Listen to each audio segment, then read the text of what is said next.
Okay, welcome, Arlene, and thank you for joining us at the Reuters events Responsible Business Europe. I hope you're well. I am well as can be expected in these turbulent times, Liam. Thank you for having me. And we are excited about our sponsorship and the event for the Responsible Business Summit. Yes, well, again, thank you for your guys' support on this event. Very much appreciated. And yes, we've got now 15 minutes ahead of us to learn about some of the great work that you guys are doing, yourself and your team at Moody. So I'm going to dive straight in for the sake of time. So just like the ESG finance space, Moody's has evolved quite a lot over the past few years through both investments and innovation. So can you spend a few minutes talking to that journey and where you are now and maybe some key accomplishment along the way? Certainly.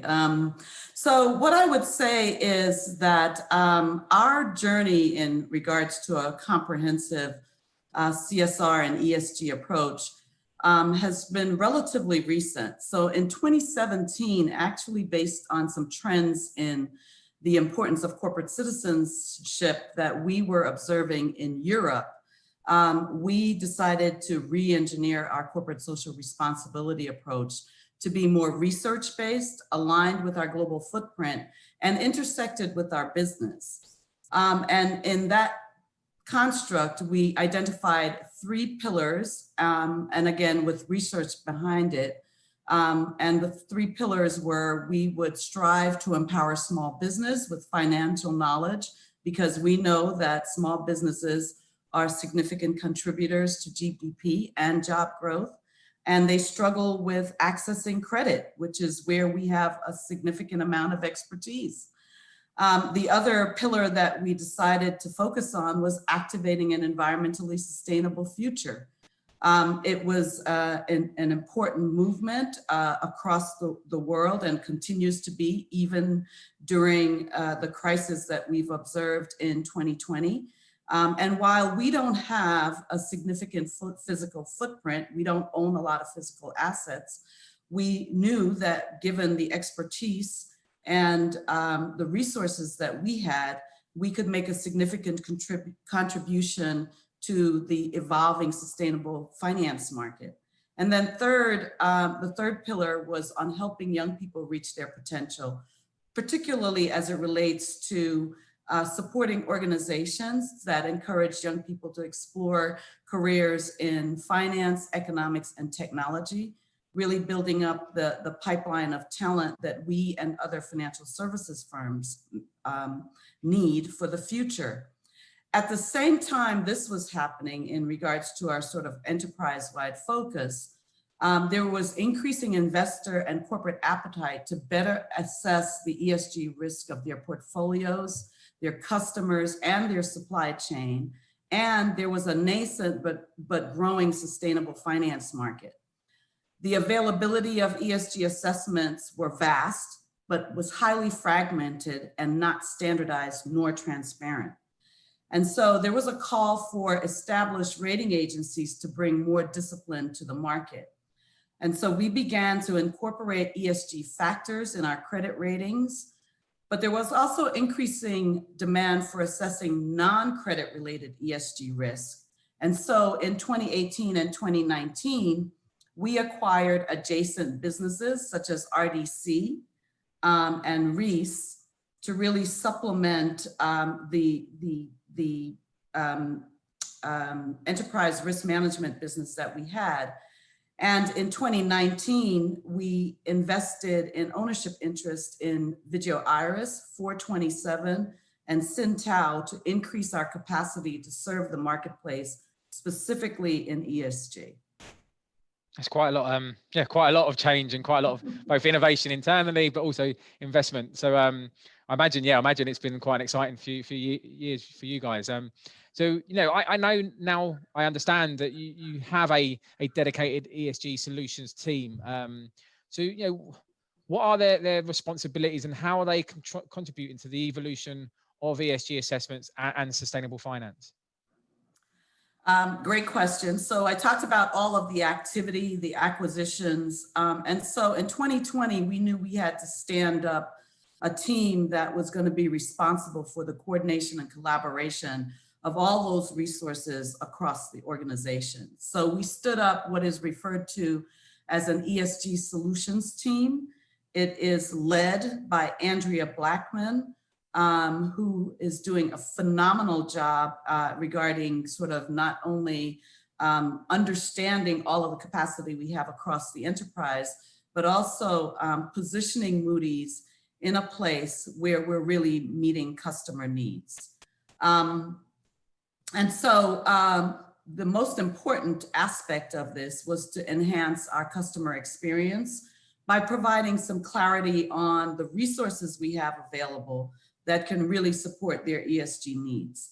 We have a collaborative approach across the enterprise in how we decide on participating in thought leadership initiatives with strategic partners, such as yourselves and other sort of industry leaders in this space. And we believe that we're helping to really advance the discussion on ESG in the global markets and a rapidly evolving sustainable finance market. That's great. That's great. And you know, with all this great expertise at your fingertips, it's great to hear how you're obviously helping the market, helping key stakeholders and customers with their expertise. But obviously, with all this at your fingertips, there's an opportunity here for you guys to, you know, reshape Moody's itself as a business. So, is that happening? You know, are you and your colleagues, and Andrea, you mentioned there, are you all being called upon to be involved and help shape future business strategies? I will tell you, Liam, one of the most exciting aspects of my work is that for Moody's, this is really not just an exercise in amplifying our brand, but it is important for us that we authentically live our values while credibly and authentically providing a high level of expertise and service to our stakeholders more broadly. And so to ensure alignment on the position of our enterprise with our views in the marketplace, we have councils and working groups that are comprised of all functional areas and commercial operations, which convene systematically and on a regular basis to decide on actions that we should take operationally or to reconcile our house views with our commercial views, because we believe that you know, the essence of Moody's brand is the credibility that we offer to the marketplace. And we can promote that credibility and authenticity by ensuring that there is alignment between who we are as a company and what we offer to the marketplace. So we've got some specific examples around our recent efforts to enhance our environmental management initiatives, where this sort of collaborative approach and the utilization of the resources that we have were instrumental in regards to how we deployed our own sort of strategic framework around environmental management. And I was literally about to kind of come in there to talk, ask for an example, because, you know, it's, yeah, we hear this, and we're going to probably hear this a couple of times, you know, a few times over the course of the next 3 days, is, you know, companies both walking the walk and talking the talk. So, but the truth is found in the examples, or, you know, where you can talk to the change and stuff. So, are there examples where yourselves and, you know, Moody's has aligned on its enterprise-wide ESG profile and its product offerings? Because that would really be where you're kind of getting that North Star alignment. You know, so are there anything you can talk to there? Oh, absolutely. And, you know, we continue to sort of evolve and offer best-in-class services in the context of ESG.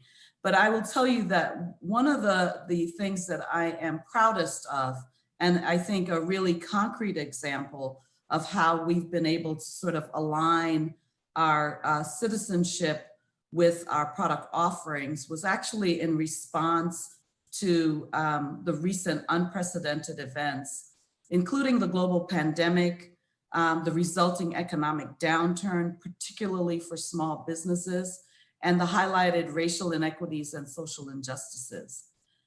So as with many other firms, we made some significant financial contributions to very worthwhile global causes to address the health and humanitarian crisis in the communities where we do business.